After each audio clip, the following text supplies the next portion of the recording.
Hey guys, this is Matt again from Epic Soccer Training.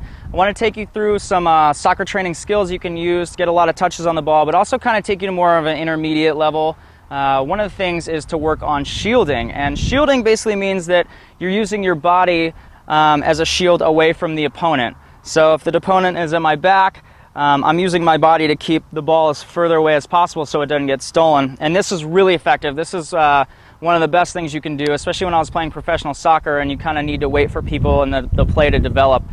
So basically, I want to take you through the very beginning stages of shielding.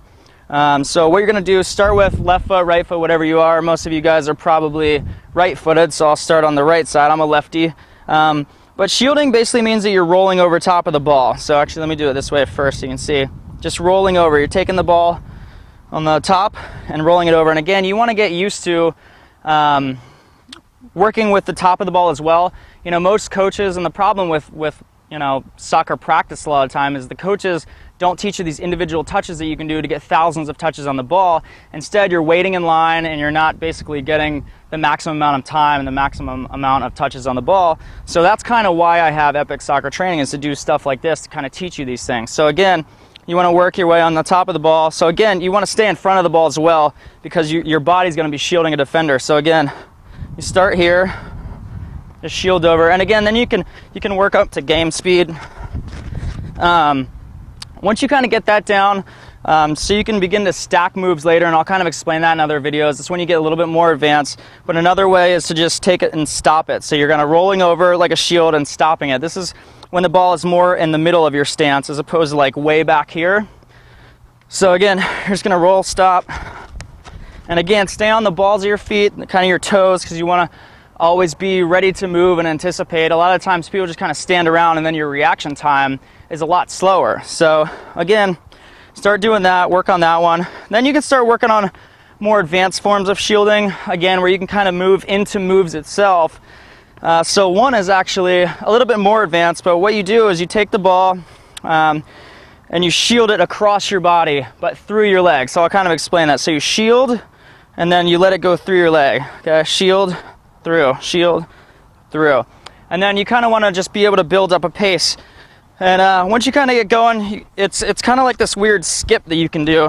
But again, keep your head up as well.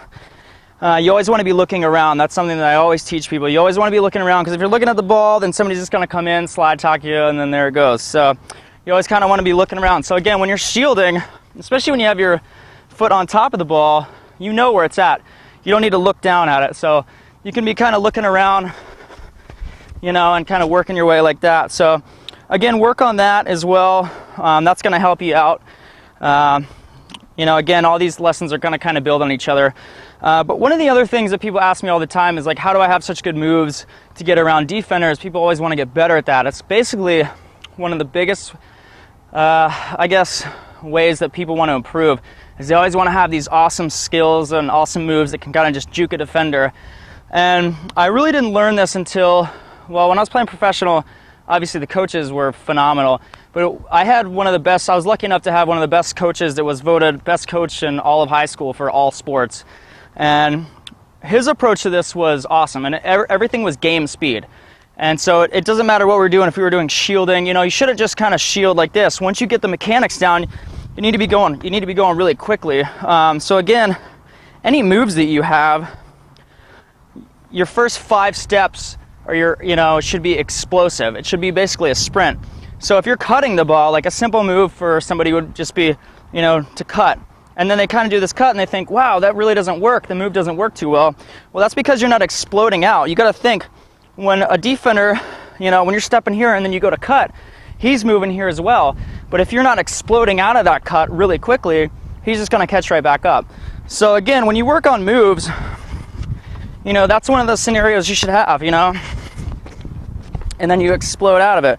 So you want to kind of always work on that. So in the back of your mind, think, when I'm doing a move, I need to sell the move for one, and then I need to explode out of it. So again, those are just a few things I want to teach you. And again, if you want to watch a video that I made kind of explaining people how I went to being an average soccer player to being a professional soccer player and really developing my skills very quickly, click the link below.